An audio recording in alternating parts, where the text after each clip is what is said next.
cây cho tôi một giây phút này. Chắp bàn tay, nhắm hàng mi, che đôi mắt còn cay cho tôi một giây phút này. Chắp bàn tay, nhắm hàng mi, che đôi mắt còn cay cho tôi một giây phút này. Chắp bàn tay, nhắm hàng mi, che đôi mắt còn cay cho tôi một giây phút này. Chắp bàn tay. Thank you so much. I'm crying and laughing already, and it's only half an hour in. So this is so wonderful. Thank you to everyone, pivoters, family, old friends and new friends. Bà con ơi, thank you for coming today to support us. We are a community strictly volunteer. We work out of love and activism.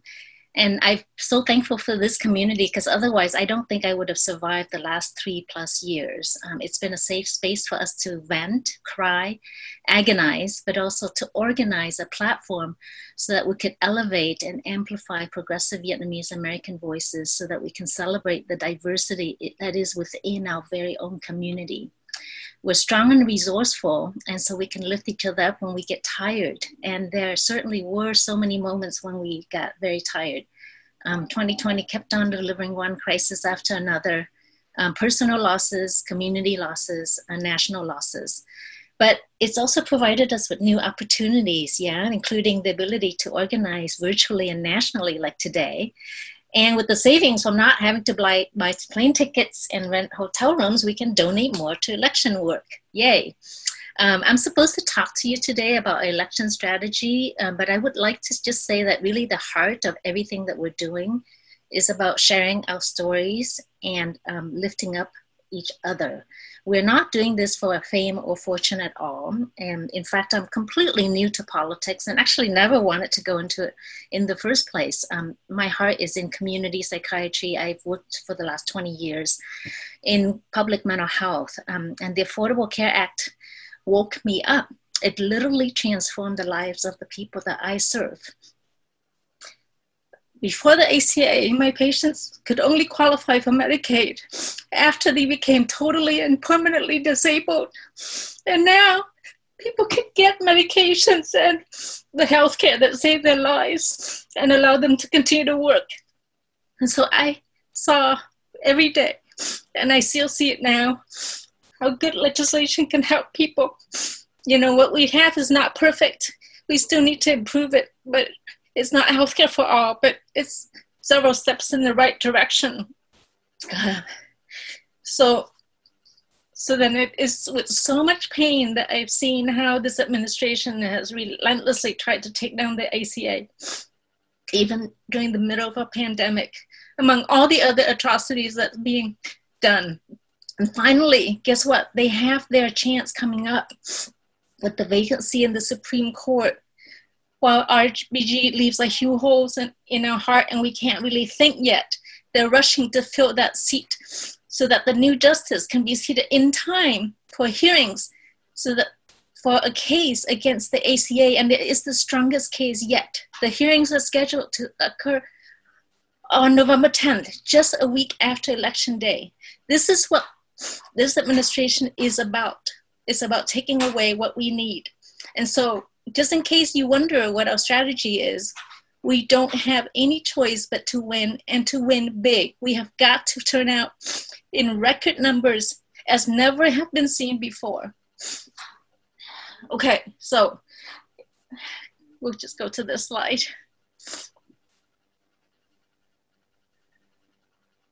So you know that we have to have the presidency back. We have to have the Senate, because any damage that would be done with the Supreme Court changes, it can still be undone only if we have the governing branches of the government back. So how do we do that? What is our part in this? We are a small piece of a large puzzle. And so we are gonna need to mobilize our Vietnamese American community population in key states. Can you move forward to the map? And based on looking at population priorities and resources, we've selected priority states for our focus action. So we have identified 10 states. we have 5 states right now that we have really strong ground presence in by virtue of our fellows being there. You'll see them in a minute, and our partners on the ground there. And the states that where we have a presence in, we also have very large Vietnamese American population. And this, thank you to Linh Trương for making these beautiful slides. This is a representation of the Vietnamese American population in these key states. We are 2.1 million strong across the US, but in certain states, we are the fastest, one of the fastest growing populations. So we have the numbers. Next slide. Just in case you wonder if there's enough numbers, you know, we all remember that in 2016, about 46,000 people in Pennsylvania decided the election, those votes. And just for comparison, now there's actually about 50,000 Vietnamese Americans in Pennsylvania. And compared to the other 3 states, we certainly have the numbers. But you tell me, Vietnamese Americans are majority Republican. They are the most conservative of all the AAPIs. And I wonder, what if we can change that narrative? What if it really is just a very vocal minority? And what if we could change that? So when we see that AAPI, I think a lot of us saw that 2020 voter survey and got very upset and ashamed and angry at how many Reds, how many conservative Vietnamese Americans there are. Can you go back a second, Philip? We see opportunity. We see 16 to 21% of folks who have not decided on whom they're going to vote for, either for the president or the Senate or the House representative. So we see that as an opportunity. So next slide, we're like, they are on the fence, they're undecided, and what if we can sway them, okay? And that is really primarily what we try to do. Next slide, please. Do we have the numbers to do it? We have younger voters, and we know that younger voters care a lot about progressive values. And just to look at where we can add up in our numbers, it's the young, the younger, and maybe the middle-aged population, which is going to be swing our folks, because the older folks who tend to be conservative are smaller in numbers.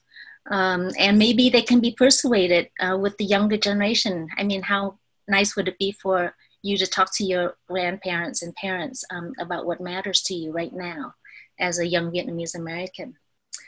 All right, so then with the youth data that we find, you know, there are a lot of barriers to youth for participating in terms of either registering or not seeing the right candidates who would inspire them to vote and participate in the democratic process. So, but they care a lot about their community. Next slide. So the issues, really, they care about healthcare, what's happening in the community, fighting systemic racism, stopping police violence. We have a very passionate youth that we can mobilize. Next slide. So how do we turn them out? We get them inspired. We use the language that speaks to them. We next slide. We build a network of support around them. And one of the things that Pivot has done is, has been really a place where, as I listen to young Vietnamese Americans around the country, they say, gosh, it's so amazing to have discovered this place where I don't have to feel alone anymore, where I am still Vietnamese American and still have different values than what my family or community have talked about all these years. We also need, next slide, we need representation. We need role models. We need those of us who are brave and strong to step up and speak up for us. And so thank you to our Vietnamese American elected officials for being those progressive voices and being the role models for our younger population.